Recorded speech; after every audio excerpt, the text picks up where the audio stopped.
할렐루야, 할렐루야. 한 주간 평안하셨습니까? 우리 옆에 있는 분들과 그렇게 한번 인사했으면 좋겠습니다. 우리 여성분들에게는 오늘 너무 아름다우십니다. 남성분들에게는 오늘 너무 멋있으십니다. 우리 그렇게 칭찬하며 인사하겠습니다.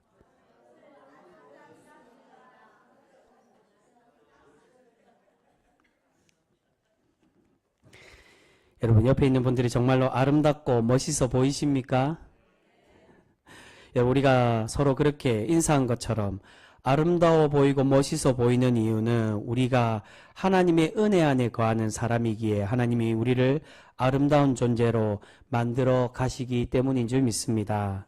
여러분, 우리가 그렇게 아름답고 멋있는 존재가 되도록 항상 하나님의 은혜 안에 거하고 서로 칭찬하고 격려하는 우리 귀한 복된 성도 모두가 되실 수 있기를 주님의 이름으로 축복합니다. 오늘 말씀에서 사울이 왕이 된 지 얼마 되지 않아서 하나님께 책망받고 버림받는 이야기가 나오고 있습니다. 사울은 몇 번에 걸쳐서 하나님께 버림받는 말씀을 듣게 됩니다. 오늘 본문에 나오는 이 블레셋과의 전쟁에 이르 시작으로 15장에 가서 아말렉과의 전쟁에서도 책망을 듣고 하나님께서 버리실 것을 말씀을 듣습니다.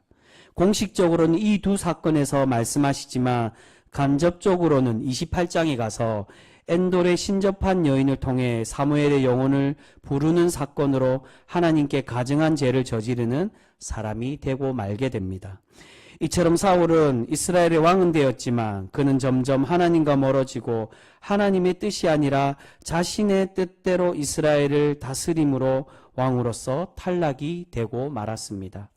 오늘 사울은 블레셋과 전쟁을 하면서 사무엘을 기다리지 못하고 자신 마음대로 제사를 드림으로 하나님께 책망을 받고 있습니다. 우리 그 말씀 다시 한번 읽어보겠습니다. 13절과 14절 말씀입니다. 13절 14절 우리 같이 읽겠습니다. 시작. 사무엘이 사울에게 이르되 왕이 망령되이 행하였도다. 왕이 왕의 하나님 여호와께서 왕에게 내리신 명령을 지키지 아니하였도다. 그리하였더라면 여호와께서 이스라엘 위에 왕의 나라를 영원히 세우셨을 것이거늘 지금은 왕의 나라가 길지 못할 것이라. 여호와께서 왕에게 명령하신 바를 왕이 지키지 아니하였으므로 여호와께서 그의 마음에 맞는 사람을 구하여 여호와께서 그를 그의 백성의 지도자로 삼으셨느니라 하고. 아멘. 오늘 사무엘은 사울이 블레셋과의 전쟁을 하면서 망령되게 행하였다고, 또한 하나님의 말씀을, 하나님의 명령을 따르지 않았다라고 그렇게 책망을 하고 있습니다. 이런 망령된 행동으로, 불순종의 모습으로 사울이 하나님께 버림받는 것임을 오늘 우리에게 말씀해 주고 있습니다.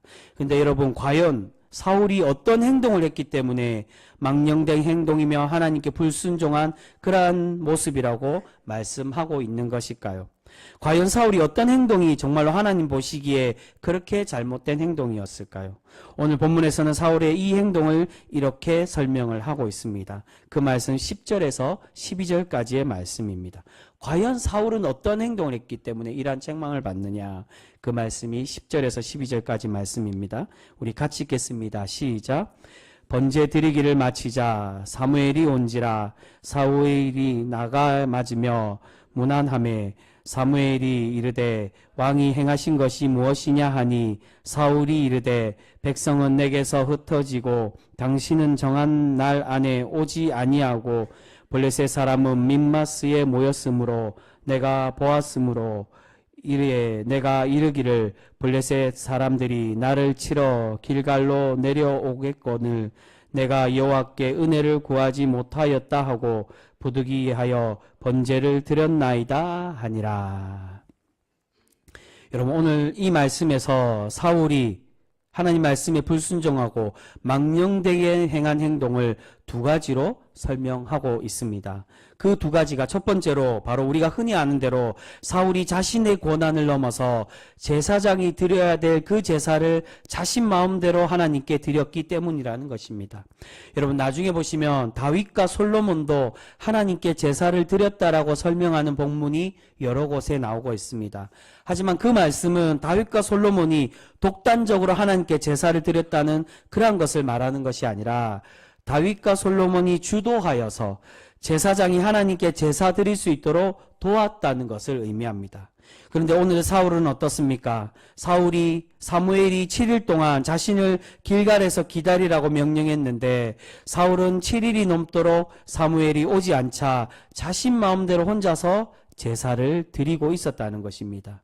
오늘 본문에는 사무엘이 7일 동안 기다리라는 말씀이 나오지 않습니다. 이 말씀은 앞에 우리가 이미 살펴본 10장 8절 말씀에 사울이 처음 왕으로 세워질 때 사무엘이 사울에게 명령한 그 말씀이 이어진다라고 그렇게 설명합니다. 10장 8절에 보시면 사무엘이 사울에게 길갈에서 7일 동안 네가 기다리라고, 그 7일 동안 순종하며 하나님의 때를 기다리라고 그렇게 명령하며 말씀하고 있습니다.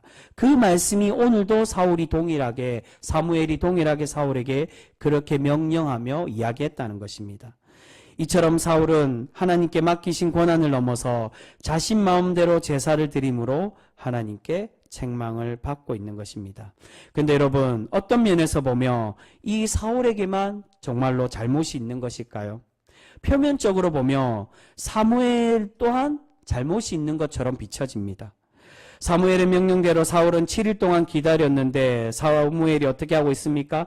7일이 지나도록 사무엘은 나타나지 않았습니다. 이런 모습에서 보면 사무엘도 잘못이 있다라고 할 수 있을 것입니다.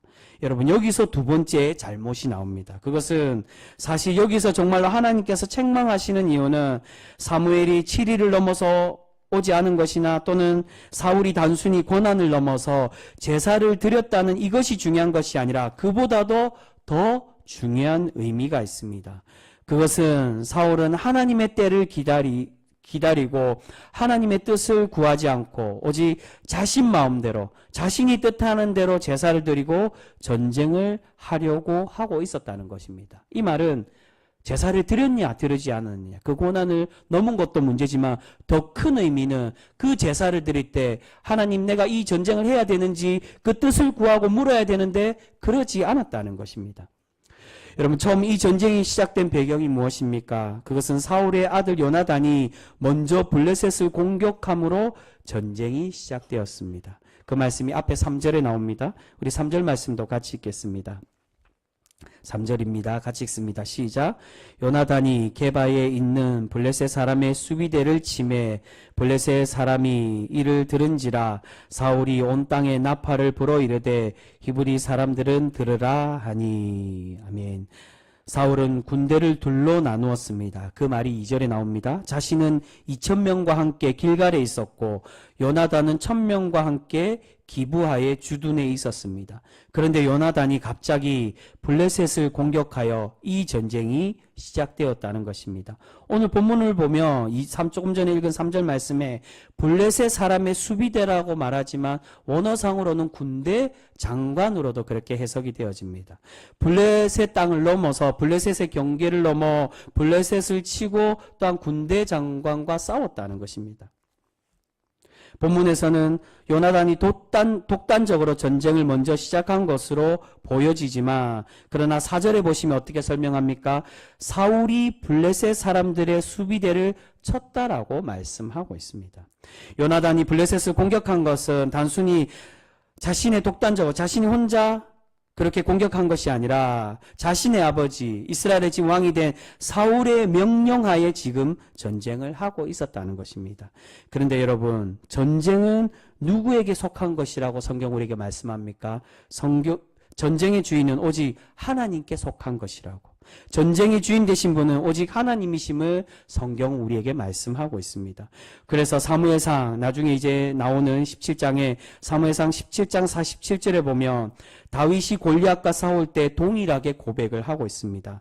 전쟁은 여호와께 속한 것이니. 여러분, 전쟁을 주관하시고 우리를 승리케 하시는 분은 오직 하나님 한 분밖에 없는 줄 믿습니다. 그렇다면 이스라엘이 전쟁을 하기 위해서는 가장 먼저 누구에게 허락을 받고 누구에게 구해야 했다는 것입니까? 바로 사울은 하나님께 기도하고 하나님의 뜻을 물어야만 했다는 것입니다. 그런데 사울은 지금 블레셋과 전쟁을 시작하면서 하나님께 여쭈어 보지도 않고 요나단이 처음 전쟁할 때도 갑자기 요나단이 블레셋의 경계를 넘어 수비대를 치고 군대 장관과 전쟁을 했습니다. 어느 곳에서도 사울은 하나님께 구하고 하나님께 기도하며 하나님께 질문하고 하나님께 구하지 않았습니다. 자신 마음대로 지금 전쟁을 시작하고 있었다는 것입니다. 오늘 제사를 드리는 이 모습도 마찬가지입니다. 지금 사울이 제사를 하나님께 드리는 이유가 무엇입니까? 그것은 전쟁의 유무와 전쟁의 승패를 묻기 위해서 제사를 드리는 것이 아니라 전쟁을 시작하기 위해서 지금 제사를 드리고 있었다는 것입니다. 사울이 사무엘을 통해 전쟁을 할지 말지, 이 전쟁이 정말 하나님께서 원하시는 것인지 물어보고 질문하고 그렇게 전쟁을 했어야 되는데, 이미 사울은 답이 정해진 대로, 요즘 흔히 말로 답정이라고 그러죠. 답을 정해놓고 지금 하나님께 제사를 드리고 있다는 것입니다. 사울은 지금 하나님의 뜻이 중요하고 하나님의 명령에 순종하는 것이 중요한 것이 아니었습니다. 자신이 전쟁을 시작하는 이 전쟁에서 하나님께서 함께하여 달라고, 하나님께서 이 전쟁의 주인이 아니라 자신이 이 전쟁의 주관자가 되어서 하나님을 이 전쟁에 끌어들이려고 하고 있었습니다. 여러분, 우리는 계속 왕 대신 하나님을 잃어버리고 또한 하나님께 불순종하는 이스라엘에 대해서 우리가 계속 살펴보고 있습니다. 하나님은 이스라엘 백성에게, 또한 이스라엘을 다스리는 사울에게 자신이 왕이 되고 자신 마음대로 인생을 살아가는 것이 아니라 하나님이 진정한 왕이심을 깨닫고 너희가 하나님을 왕으로 모시며 하나님의 뜻을 구하고 살아가는 백성이 되기를 바라고 계십니다. 그런데 이스라엘은 그러한 하나님의 마음과 하나님의 뜻과는 다르게 점점 그러한 하나님의 뜻과는 상관없이 자신들의 소견에 옳은 대로 그렇게 행동하며 살아가기를 원하고 있었습니다. 여러분, 오늘 사울이 바로 그러한 행동의 모습을 우리에게 보이고 있습니다. 오늘 제목의 말씀과 같이 11절에 보시면 사울이 사무엘에게 그렇게 핑계를 댑니다. 당신은 정한 날 안에 오지 아니하였다라고, 그렇게 아니하였기에 자신이 하나님께 제사를 드렸다라고 그렇게 핑계를 대고 있습니다. 사울은 지금 전쟁할 때와 기한을 자기 마음대로 정하고 자신이 뜻하는 때에 전쟁을 하려고 하고 있습니다. 여러분, 하나님께서, 여러분 예수님께서 제자들에게 재림에 대하여 가르치시면서 그날과 때는 아무도 알지 못하고 오직 아버지 하나님께서만 아신다라고 그렇게 말씀하셨습니다. 주님이 오시는 그 재림의 때도 마찬가지입니다. 사울이 전쟁하기 위하여 그때를 자기 마음대로 제사를 드림으로 하나님 지금 임하여 달라고, 이전에 내가 전쟁할 때 암몬과 싸울 때 하나님의 영이 임하셔서 나를 강한 하나님의 왕으로 세우고 이 전쟁을 이기게 하셨던 것처럼 그렇게 나와 함께하여 달라고 그렇게 구하는 것이 아니라 하나님의 때와 하나님의 방법, 하나님의 뜻을 구하는 왕이 되어야 한다는 것입니다. 여러분, 우리가 주님의 때를 기다리는 것도 마찬가지입니다. 주님은 그때는 오직 하나님만이 아신다라고, 아버지께 달려있다라고 말씀하시는데, 때로는 우리가 하나님의 그때와 하나님의 방법을 우리 마음대로 바꾸려고 하고 우리 마음대로 사용하려고 할 때가 많이 있는 것을 보게 됩니다. 초대교회 사람들 중에도 그러한 행동을 보이던 사람들이 있었습니다. 사람들의 잘못된 가르침에 빠져 그러한 잘못된 가르침을 전하는 이들이 예수님이 곧 오실 것이라고, 또는 지금 우리 안에 예수님의 재림이 영적으로 이미 임했다라고 그렇게 가르치며 오해하고 그때를 자신들 마음대로 생각하여 정하던 사람들이 있었다는 것입니다. 여러분, 지금도 마찬가지입니다. 지금도 이러한 모습으로 주님의 때를 현혹하고 또한 주님의 때를 자신들 마음대로 정하는 그러한 사람들이 종종 있는 것을 보게 됩니다. 자신이 주님의 재림의 때를 이미 알고 있다고, 주님의 재림이 자신이 원하는 때에 와야 한다라고 말하는 그러한 이단들이 있는 것을 보게 됩니다. 여러분, 우리 주님께서 천국의 완성을 이루실 때는 아무도 알지 못하고 오직 하나님께서만 알고 계시고 하나님께만 달려 있다라고 말씀하십니다. 그 말은 우리의 구원과 하늘의 주인이 오직 누구라는 것입니까? 오직 하나님만이 우리의 참 주인이시며 우리의 참 구원자임을 말씀해 주고 계시는 것입니다. 여러분, 그렇게 우리는 하나님이 정한 때와 하나님의 기한을 내 마음대로 정하고 생각하는 것이 아니라 우리는 사도 바울의 권면처럼 우리에게 맡기시고 세워주신 자리에 우리는 최선을 다하고 하나님의 때와 뜻을 구하며 주님이 이끄시는 대로 살아가는 그러한 백성이 되어져야 될 줄 믿습니다. 여러분, 오늘 사울은 사무엘이 정한 때에 오지 않았다라고 불평하고 핑계를 대고 있습니다. 전쟁의 때와 전쟁의 유무는 하나님께 달려 있는데, 전쟁은 하나님께 속한 것인데, 지금 사울은 자기 마음대로 그 때를 지금이라고 정하여서 하나님께 제사를 드리고 있습니다. 여러분, 우리의 인생도 마찬가지입니다. 우리가 우리의 인생을 살아가면서 내 마음대로 삶을 정하고 내 뜻대로 살아가는 것이 아니라 하나님의 뜻을 구하고 하나님께서 원하시는 방법으로 살아가는 그런 복된 성도가 되어져야 될 줄 믿습니다. 그런데 때로는 우리가 원하는 것을 구할 때도 하나님께서 아직 때가 아니라고 기다려야 한다라고 말씀하실 때도 있습니다. 또는 그 방법은 하나님께서 원하는 방법이 아니라고 그렇게 우리의 방법을 만류하시며 반대하실 때도 있다는 겁니다. 그런데 우리는 도리어 어떻게 하고 있습니까? 사울과 같이 아니라고, 하나님, 내가 원하는 방법은 이 방법이라고, 내가 지금 받아야 될 응답의 때는 이때라고, 그렇게 하나님의 뜻과 하나님의 때를 우리 자신 마음대로 바꾸려 하고 요청하며 그렇게 때를 쓸 때가 많이 있는 것을 보게 됩니다. 여러분, 우리는 이제 사울과 같이 하나님의 때와 뜻을 내 마음대로 바꾸려고 때를 쓰는 것이 아니라 하나님의 말씀에 순종하고 주님의 때를 기다리는 신실한 성도 되어져야 될 줄 믿습니다. 우리가 그렇게 우리의 인생을 내 마음대로 살아가는 것이 아니라 하나님께서 인도하시는 대로 살아갈 때 하나님께서 우리를 기뻐 받으시고 날마다 우리를 복되게 하여 주실 줄 믿습니다. 여러분, 오늘 사울의 잘못된 모습을 두 가지라고 그렇게 말씀드렸습니다. 궁극적인 의미는 조금 전에 말씀드린 것처럼 하나님의 뜻을 구하지 않은 것이라고 그렇게 할 수 있습니다. 또한 다른 하나는 초반에 말씀드린 것처럼 그 뜻에 맞게 자신의 한계를 알고 자신에게 맡겨진 것에 고난을 넘어서는 일을 해서는 안 되는데, 사울은 그것을 넘어서서 제사장이 드려야 될 그 제사를 자기 혼자서 자기 마음대로 하나님께 드리고 있었다는 것입니다.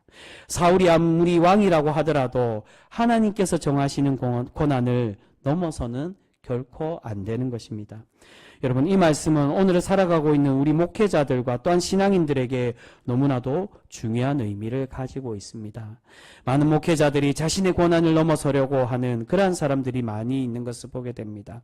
아무리 목회자라고 하더라도 교회를 대표하고 지도하는 사람이지만 목회자는 결코 왕이 되어서는 안 된다는 것입니다. 그런데 자꾸 많은 목회자들 중에 자신이 왕이 되려고 하고 제왕적인 목회를 하려고 하는 그러한 경우들이 많이 있는 것을 보게 됩니다. 여러분, 이 땅의 모든 교회의 주인 되시고 진정한 왕이 누구십니까? 바로 오직 예수 그리스도 한 분밖에 없는 줄 믿습니다. 목회자는 하나님을 대신하여 대언하는 사람이지 왕이 되어서는 결코 안 됩니다. 우리는 우리의 한계를 깨닫고 오직 우리에게 맡기신 그 사명대로 맡은 바에 최선을 다하고 충성된 신앙인이 될 때 하나님께 칭찬받는 그러한 거룩한 성도, 하나님의 충성된 일꾼이 되어지게 되는 줄 믿습니다. 여러분, 우리는 우리의 한계를 알아야 됩니다.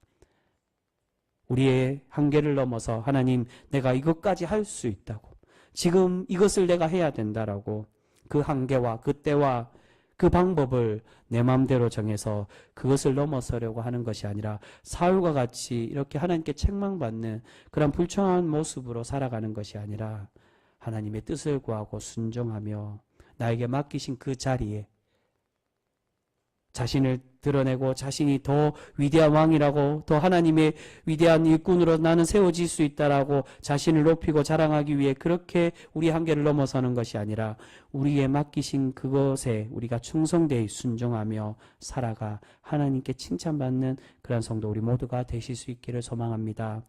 여러분, 오늘 사울은 왕이 된 지 2년 만에 자신 마음대로 전쟁을 함으로 하나님께 책망을 받고 있습니다. 그런데 이 말씀은 사울이 이런 잘못을 저지름으로 사무엘에게 버림받는 예언을 듣고 모든 것이 끝났다는 것을 의미하는 것이 결코 아닙니다.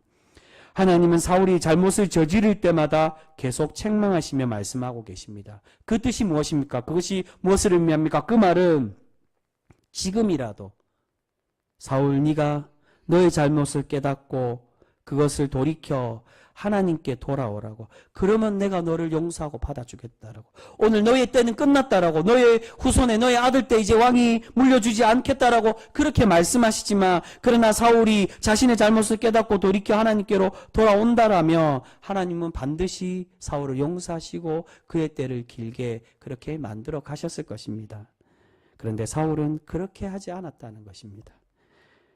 사무엘을 통해 하나님이 책망하실 때 사울은 순종하지 않고 회개하지 않으며 하나님의 그 뜻을 다시금 구하지 않고 하나님을 찾지 않고 있습니다. 여러분, 하나님은 지금 사무엘이 잘못을 저지름으로 책망을 받고 있지만 지금이라도 회개하고 돌아오기를 바라고 계시는 줄 믿습니다. 사랑하는 성도 여러분, 우리는 우리의 인생을 이끌어 가시는 하나님의 뜻과 방법을 내 마음대로 정하고 결정해서는 결코 안 됩니다.